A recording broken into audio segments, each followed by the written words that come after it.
welcome back to Kristen Lee Vlogs. I am in Andorra right now. As you can tell, I'm doing a lot of filming while I'm in Andorra just because this is the only time I have like my own private space and I won't have to worry about being disturbed.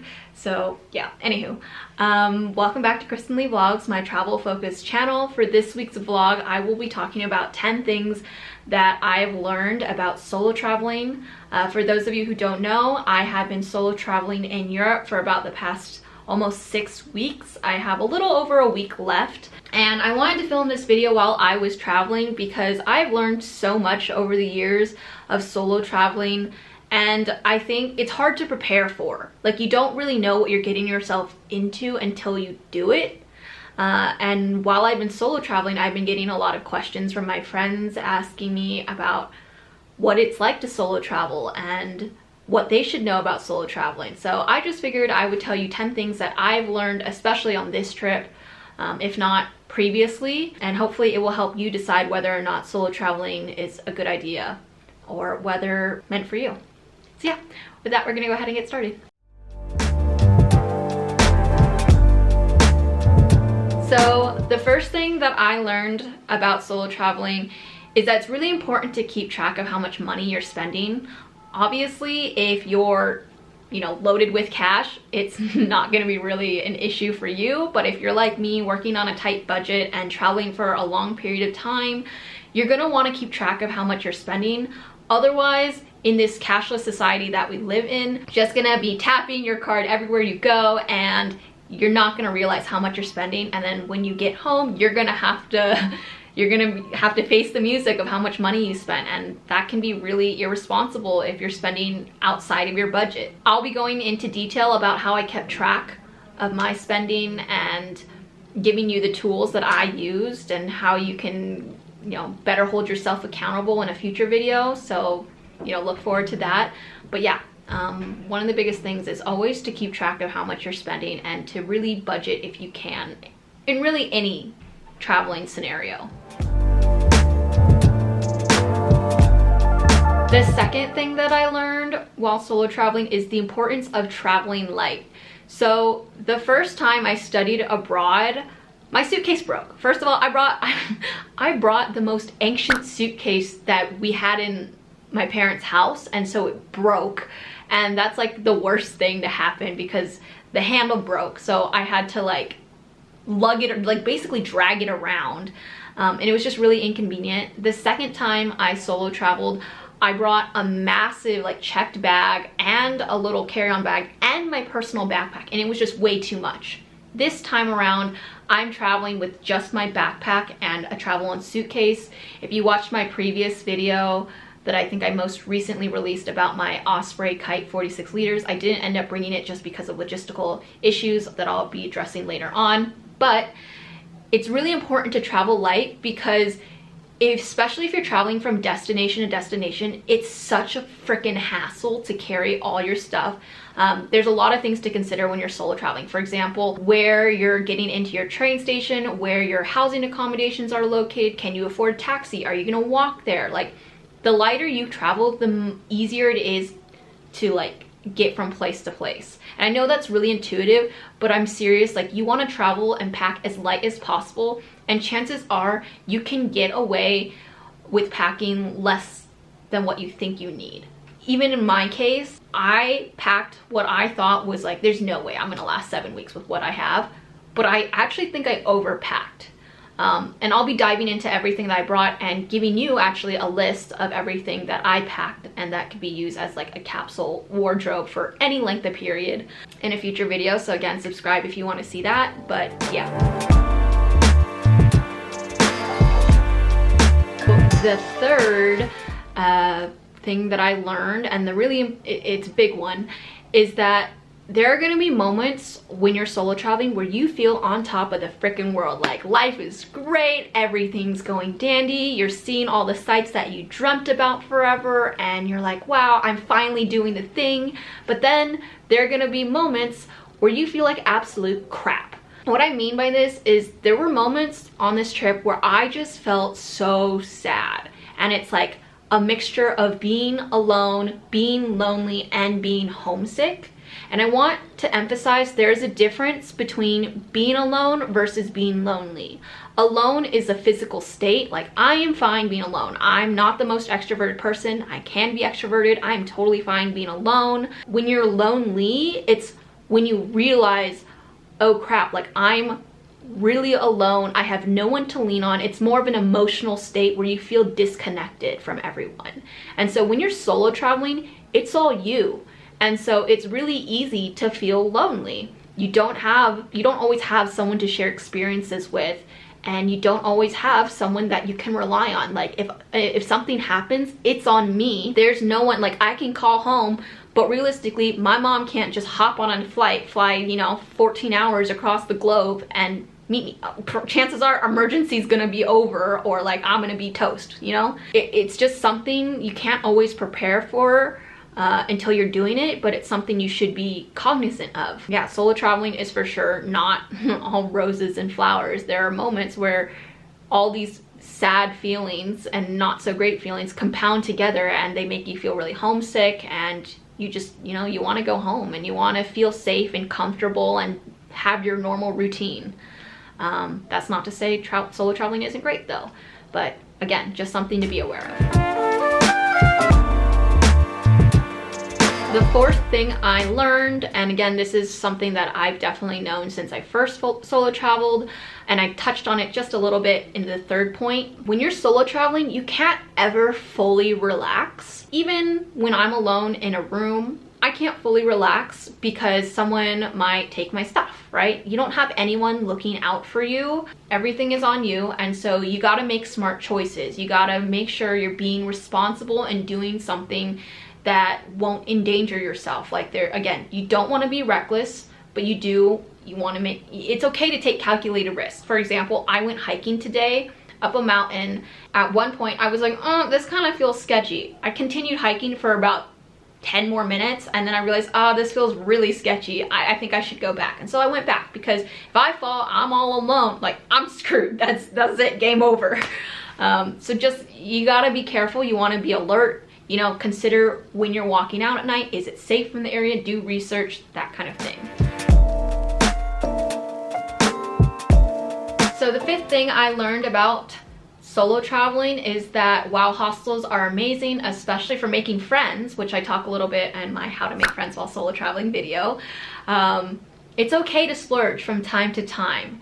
What I mean by this is, if you want to get private accommodations, whether it's via an Airbnb or a hotel, you shouldn't feel guilty about it. Especially in cases where you're traveling for, I would say, more than 2 weeks. It's okay to give yourself that break and splurge a little. For example, again, like I said, I'm traveling for 7 weeks, and currently I am staying in a hotel that was originally a hostel. So it's by no means a swanky, like 4 or 5 star hotel. I think literally on Google Maps, it's listed as a 1-star hotel, which, by the way, it's freaking awesome if it is really a 1-star hotel. It's $50 a night, and I'm only staying here for 2 nights, but it's meant the whole world of difference for me and my traveling experience, because I don't have to worry about being considerate of others. This space is my own. I literally leave my crap out everywhere, and I walk out the door and I go start my day. I don't have to think, okay, I need to be extra quiet because so-and-so is sleeping, or I need to put my valuables in my locker and make sure everything's good to go. My passport's hidden, my computer's hidden, so that no one steals my crap. It's okay to splurge a little,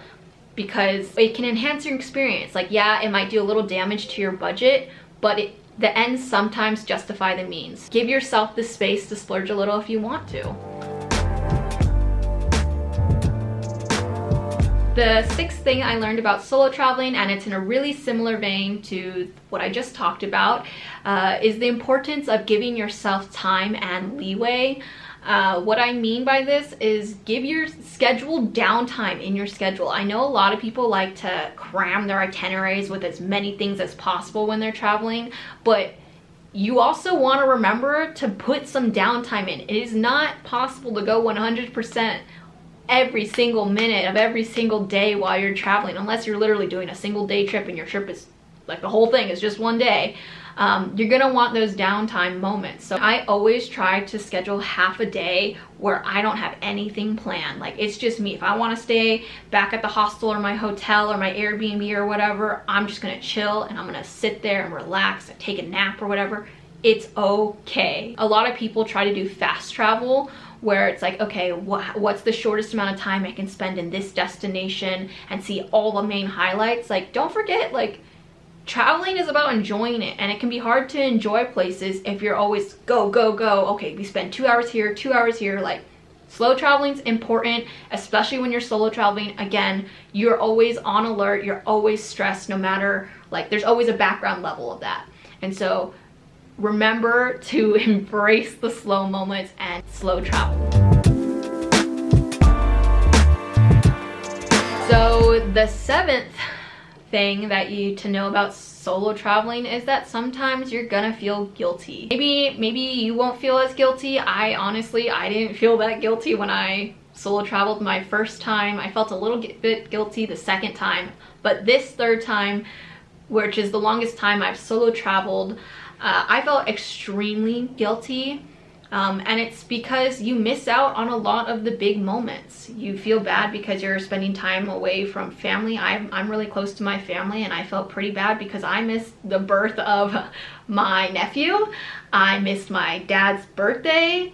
I spent my own birthday practically alone, save for my friend Stephanie, who celebrated with me in Germany. But you miss all these moments and you think, okay, is it worth it? I don't get to hang out with my friends back home. I don't get to celebrate with my family. It's just something you have to reckon with.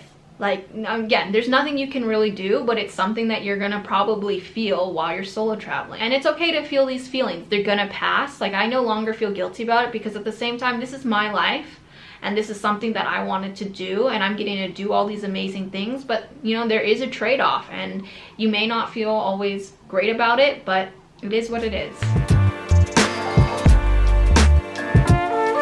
The 8th thing that I learned is the importance of having someone to have your back, even if it's not physically. So obviously my mom, she isn't physically with me because I'm solo traveling, but I give her updates every single day over Facebook, and then I make sure to call her almost every day. Sometimes it's every other day or every 2 days or whatever, but it's nice. It feels good and calming, and I feel safer knowing that someone is looking out for me. If I don't check in within 2 days, my mom's gonna panic and she's gonna call the authorities and get someone to find my butt. You always want to make sure that there's someone who knows where you're going, especially if you're a female and you're of kidnappable size like me.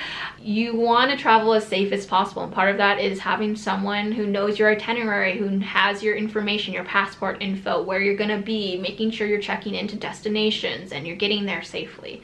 Again, in a future video, I will be talking about all the tools that I use and all the safety measures I implemented to make sure I'm traveling as safe as possible. While these experiences are great, you want to make sure you're doing them in a safe manner. So again, subscribe if you want to see that. The 9th thing I learned is that no matter how much planning you do and how many tips I give you and how many of these tips you implement, shit is gonna happen. Like, realistically speaking, there's gonna be a bump in the road, and you're just gonna have to think on the fly and deal with it.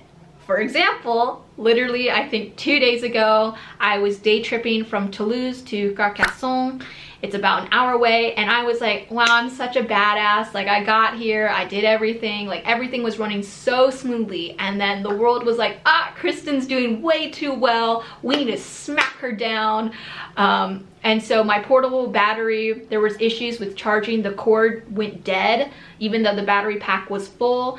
And I was freaking out because I didn't bring an extra charging cord with me. And so I thought I only had 39% to last me like 4 hours. And that included having to run Google Maps to navigate me back to the train station, then back to my hostel, and then figuring out where to get another cord. It all worked out in the end, but for about 2 hours, I was having a heart attack. And I was like on the verge of a meltdown. You know, it sorted itself out. I was able to problem solve the situation, and I felt really good afterwards. I was like, dang, I'm kind of cool. Like, shoot, gave myself a pat on the back. I was like, all right, I can problem solve. I was okay. No one died. Like, it's gonna be okay. 9 times out of 10, it's gonna be okay. I'm not gonna, you know, guarantee that last 10% because stuff, you know, shit does happen from time to time, for real. No matter how much planning, just expect that not everything's gonna always go your way. And the last, and perhaps the biggest thing about solo traveling is that whether you like it or not, you're gonna experience growth. I won't guarantee that solo traveling is gonna be the most amazing experience of your life, because I can honestly say this trip wasn't the most amazing experience of my life. If anything, it was probably the trip that I struggled the most with, even though I came into this trip with the most solo traveling experience I've ever had. But I still grew a lot and I still had a good time. I learned a lot of lessons. I learned what I do like about solo traveling, what I don't like about solo traveling.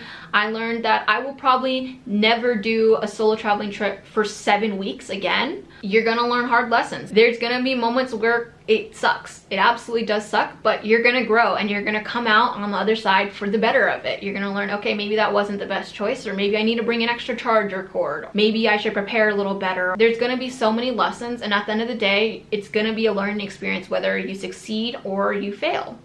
So that was the end of the video. Those were 10 things that I learned about solo traveling through all my years of experience. If you found anything useful or something that you didn't know and that you're like, wow, I didn't expect that, I would really appreciate if you would give the video a thumbs up so that everyone else in the travel community can help learn from it. Comment below if you have solo traveled and you've experienced any of these things that I've experienced, or if there's anything else you'd like to share, or if there's any other content that you'd like to see. I am here at your disposal. I just want to provide anything that can help you all with traveling. I have tons of travel experience. I will be posting a lot more content. I know I didn't hold up to my end of the bargain, which was that I'd be posting more content while I was traveling. Realistically speaking, I didn't have time to edit while I was filming the content, while I was trying to ensure my survival while solo traveling. But if you want to see that content and how I travel and how I plan for it and how I stay safe and all that stuff that I mentioned earlier, make sure you subscribe. And then lastly, I will be doing a giveaway, and I'll put more details in my next video, but you'll definitely want to stay tuned for that. I reached 100 subscribers, I think right before my birthday, and so that was the best birthday gift ever. Thank you all. But as my little gift to you, I wanted to do a giveaway, so I'll be posting that as my next video. The giveaway, again, won't require any fees on your part, and it will be travel focused, and I'll catch you later.